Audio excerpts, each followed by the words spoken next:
NGO HWPL will host a dialogue titled Silencing the Guns in SA, addressing the root causes and reporting beyond violence. The event will focus on the impact of gun violence, solution-based storytelling and community resilience, particularly in affected areas of South Africa. South Africa is one of the highest murder rates in the world. The availability and social acceptability of guns is a major contributing factor. I'm now joined by the HWPL spokesperson, Nkanyiso Radebe. Nkanyiso, very good morning to you. Thank you so much for making time for us. So we have this chat just coming out of a conversation that we just had with Imam Hendricks, who was gunned down in Gqeberha yesterday, which again speaks to this question around gun violence. But what do you think the root cause is for this proliferation of guns in the country? Good morning, Aldrin, and good morning to your viewers. The issue of silencing the guns, of course, the event that we are planning to host, it's a continental issue that we are facing in the continent. And you'll remember that the African Union, they've set to say that they want to silence the guns by 2020. However, because of the number of guns and the violence that is still happening in the continent, then they've extended that mission to say by 2030.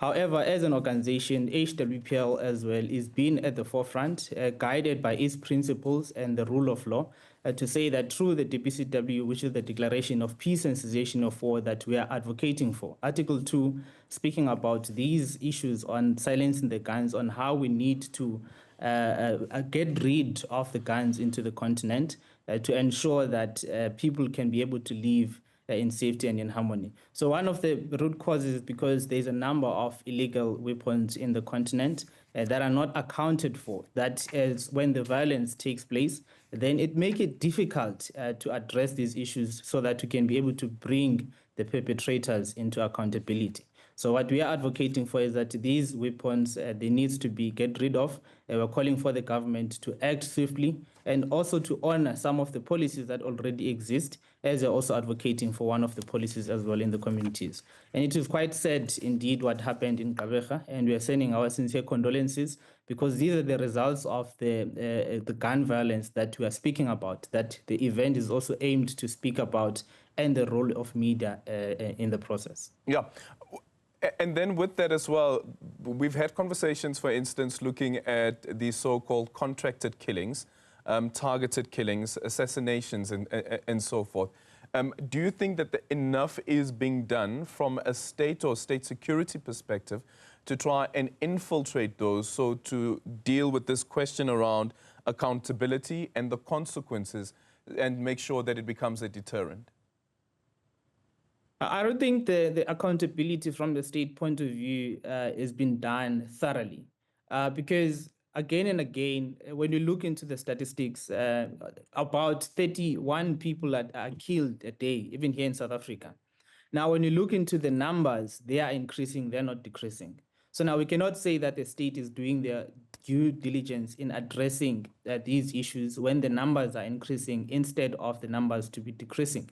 So there's need to be more appetite and effort that needs to be done by our government. And of course, us as civil society, as a non-governmental organization, we are urging the government that they need to put more effort in these issues so that people can be able to live in free society. And again, especially with such that you've mentioned, it becomes an issue that I believe our state security needs to put more effort to address this issue.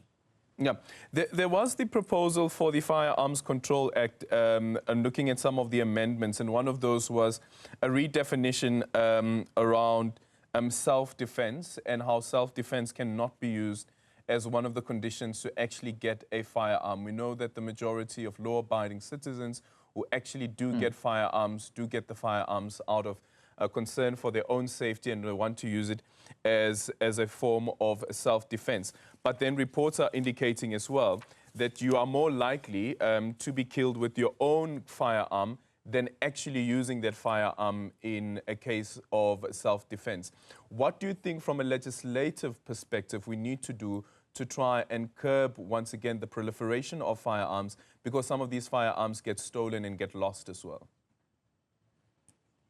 Indeed, now we're looking at two issues here. You're speaking on a policy point of view, and you're also looking at the interpretation and the implementation of these policies, of which also in society you realize that what is the reason why people feel that they need to defend themselves? It's because of the number of violence. Now, if you also think about a farmer who has a livestock, what they are also thinking about, because of how the number of livestock theft is happening, they think that maybe it's best to get a firearm to try and protect themselves. However, that is also again going back into the point that we're making in terms of the government trying to get rid of the weapons, government addressing the gun violence in society, the police visibility, and so on and so forth. Even HWPL is addressing one of the other ongoing conflict in Majola and Port St. John's. That comes in such discussions that people want to own these guns, but they end up being used for different purposes. So I do believe that there needs to be more research to be done, especially in terms of like this definition, so that it can be simplified in terms of like what is it that it seeks to address, and how can you make sure that the government and the policies that are in place are actually coming to bring about peace. And it is actually true that those, as you've mentioned, that the researchers has stated, that if you have a gun, you are more likely to be in danger, even yourself. So which means that there needs to be a different approach and different outlook on how to address the gun violence in our society, so that people don't feel like for you to be safe, I must have a gun. But I must be safe by myself. The government needs to do more to address these issues. But it's not only the responsibility of the government, it's also the responsibility as well of the civil society, all the other stakeholders to play part into these issues in addressing the violence, reporting the violence, and making sure that our police are thoroughly equipped to address these issues on the ground as well. Yeah, and police themselves also sometimes become victims of firearms being stolen, speaking about even police stations themselves. And here comes the question around gang-related violence, and specifically areas like what we've seen in the Western Cape as well as some parts of KwaZulu-Natal. What needs to be done from this particular perspective around gang violence, and how children as young as 10 years old are being recruited into becoming gang members?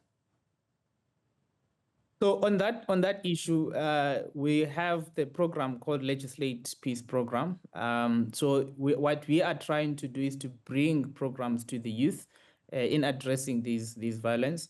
There are also issues of unemployment that we're all aware of that becomes as cause or as part and parcel of why certain people they want to join these gangs. So now we need to look in a holistic point of view on some of these issues, because you'd find that some of these kids, they're not going to school.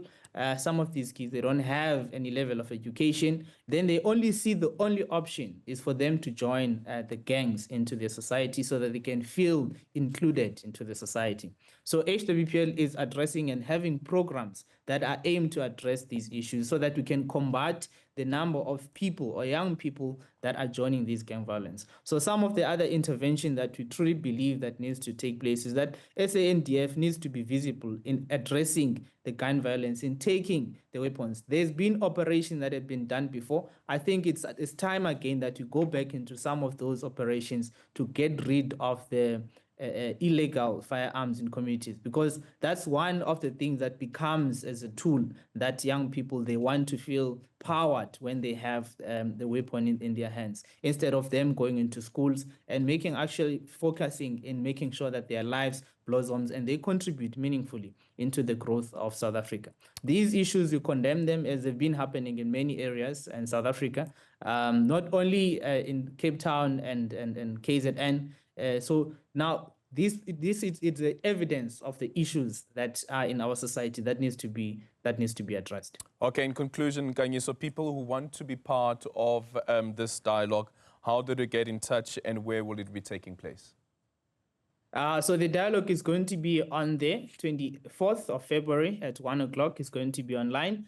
We're trying to get as many people, not only in South Africa, because what we aim for is to also educate about the role of media, and also the participants with the objective of what you want to achieve through the dialogue. So many people, they can also be able to join either through Facebook, there's going to be a link on Southern Africa, HWPL on Facebook, and then also on Twitter, HWPL_SA. So those are some of the platforms that people can be able to follow through the dialogue. We also have many other conversations. Next month in March, we're going to be commemorating the Declaration of World Peace and Cessation of War, one of the legislative instruments that we're bringing to the table that we believe is becoming very instrumental in addressing these issues, focusing on gun violence in our society. Thank you so much. Nkanyiso Radebe is the spokesperson for the HWPL. They'll be having a dialogue, Silencing the Guns in SA, addressing the root causes and reporting beyond violence. That will be taking place on Monday, the 24th of February.